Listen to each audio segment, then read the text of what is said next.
Hello everyone, so today we will be starting with a new topic that is EMF of the cell and आज मैं आपको बताऊंगी कि अगर आपको EMF की वैल्यू दी हुई है तो आपको कैसे पता चलेगा कि कौन कैथोड की तरह एक्ट करेगा कौन एनोड की तरह एक्ट करेगा।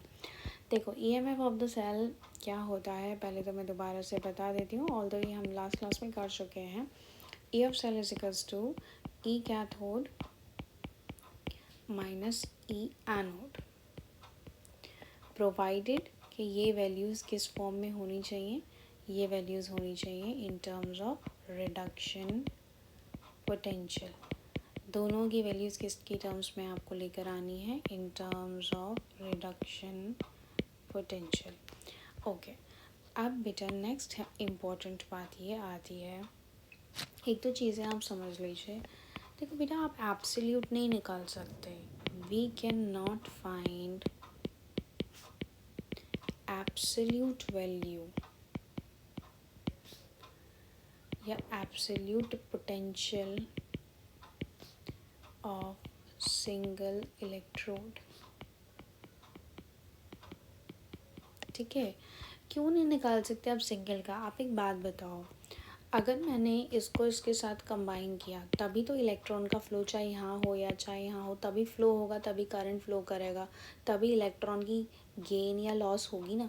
लेकिन अगर आप किसी के साथ हो ही नहीं तो आपका इलेक्ट्रॉन का गेन या लॉस होगा नहीं, तो आप पोटेंशियल डिफरेंस निकाल नहीं सकते। तो क्या होगा, चार्ज डेवलप नहीं होंगे, तो कोई वायर नहीं होगी तो चार्ज डेवलप नहीं होगा, तो अल्टीमेटली क्या होगा, no oxidation and reduction will take place.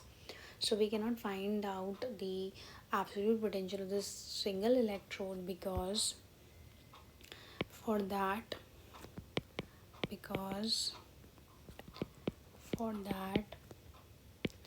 we need to find out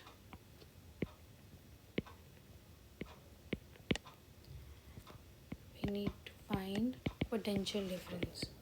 क्या चाहिए हमको, पोटेंशियल डिफरेंस। अब पोटेंशियल डिफरेंस चाहिए तो दो लोग होने चाहिए कि नहीं होने चाहिए। पोटेंशियल डिफरेंस कैसे आएगा, दूसरे वाला नहीं होगा तो चार्ज की डेवलपमेंट होनी चाहिए। But if no wire no current flow, और भाई जब करंट फ्लो ही नहीं है इसका मतलब इलेक्ट्रॉन का फ्लो नहीं है, so that means no oxidation and reduction. ठीक है, आ गया समझ में? अगर देखो कोई ऑक्सीडेशन या रिडक्शन हो ही नहीं रहा है, ना इलेक्ट्रॉन इधर गया ना इलेक्ट्रॉन इधर आए, तो no electron flow, no current flow.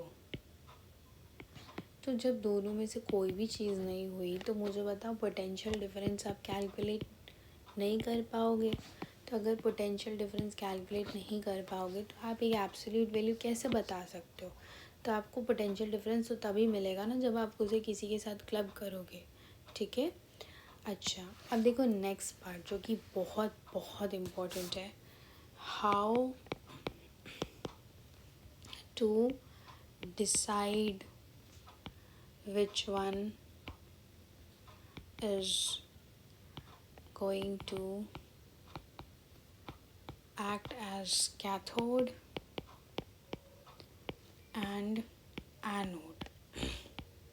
देखो बेटा, आपको पेपर में दो वैल्यूज़ दी होंगी, जैसे कि मैं आपको यहाँ पे देती हूँ दो values, E naught of Cu2 positive to Cu 0.34 plus sign के साथ, E naught of Zn2 positive से Zn is equals to minus 0.76 volt.